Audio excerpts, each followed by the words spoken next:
लोकसभा चुनाव 2024 की चौथे चरण की मतदान के दौरान रायबरेली सीट पर एक अलग ही तमाशा चल रहा है। जी हां, रायबरेली में कांग्रेस नेता राहुल गांधी के सामने भारतीय जनता पार्टी ने दिनेश प्रताप सिंह को प्रत्याशी बनाया है। इस चुनाव में स्थानीय नेताओं के समर्थन पर सवाल उठने खड़े हो चुके हैं। बीजेपी नेता दिनेश सिंह के नामांकन सभा में भारतीय जनता पार्टी ने भले ही अपने बड़े नेता डिप्टी सीएम ब्रजेश पाठक को शामिल किया हो और बड़ा संदेश देने की कोशिश की हो, लेकिन सभी की निगाहें रायबरेली से विधायक अदिति सिंह के चुनाव प्रचार पर टिकी थी। लेकिन नामांकन से लेकर चुनाव प्रचार तक, यानी दिनेश सिंह के नामांकन से लेकर चुनाव प्रचार तक, रायबरेली से विधायक अदिति सिंह चुनाव प्रचार में कहीं भी दिखाई नहीं थी। अदिति सिंह का कहीं भी शामिल न होना रायबरेली के राजनीतिक गलियारों में तमाम सवाल खड़े कर रहा है। रायबरेली से बीजेपी विधायक अदिति सिंह को चुनाव प्रचार में ना देखना रायबरेली के लोगों के लिए एक नाराजगी की बात है। और इसी के मद्देनजर, इसी के बीच अदिति सिंह ने अपने सोशल मीडिया पर एक पोस्ट किया और अपने पिता के साथ एक फोटो डालते हुए लिखा, उसूलों के साथ कोई समझौता नहीं। उनके इस पोस्ट के बाद ऐसा लग रहा है कि वो एक संदेश देना चाह रही हैं।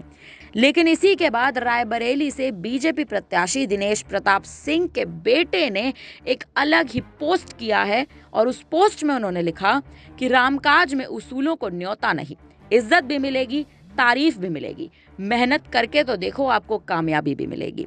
दिनेश प्रताप सिंह के इस बेटे का नाम ठाकुर प्रताप सिंह है, जिन्होंने अपने सोशल मीडिया के जरिए अदिति सिंह के पोस्ट पर एक तरह से जवाब देते हुए एक संदेश जारी किया है। आपको बता दें कि इस राजनीतिक कयासबाजी पर अदिति सिंह ने एक निजी चैनल को दिए इंटरव्यू में भाजपा के साथ हैं कहने की एक बात कही। उन्होंने ये भी कहा कि उनका समर्थन जो है वो भारतीय जनता पार्टी के साथ है और उनके जो भी प्रत्याशी हैं वो उन्हीं के प्रत्याशी हैं। उन्होंने अपने पिता के साथ डाली हुई अपनी फोटो पर भी कहा कि हर चुनाव में वो अपने पिता को मिस करती हैं और आज भी उन्होंने अपने पिता को मिस करते हुए ये तस्वीर डाली है।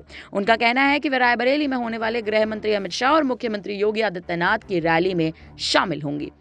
आपको बता दें कि पहले अदिति सिंह कांग्रेस में थी, लेकिन कांग्रेस में तकरार के चलते वो भारतीय जनता पार्टी में शामिल हो गई और कहीं ना कहीं अपनी आपसी रंजिशों के चलते वो दिनेश प्रताप सिंह की किसी भी चुनावी सभा में शामिल नहीं हो रही हैं। और इसी के चलते अब उनके पुत्र का जो ये बयान है, उनके पुत्र का अपने सोशल मीडिया के जरिए जो ये संदेश है, वो बेहद तेजी से वायरल हो रहा है। आपको बता दें कि रायबरेली सीट को कांग्रेस का गढ़ माना जाता है और अब इस चुनाव में सोनिया गांधी के राज्यसभा जाने के बाद राहुल गांधी इस सीट से उम्मीदवार है। आपको ये भी बता दें कि रायबरेली की सीट पर 20 मई को 5वें चरण में वोटिंग होने जा रही है और उससे पहले कहीं ना कहीं रायबरेली में एक चुनावी परिस्थितियां जो हैं वो बिगड़ती दिखाई दे रही हैं।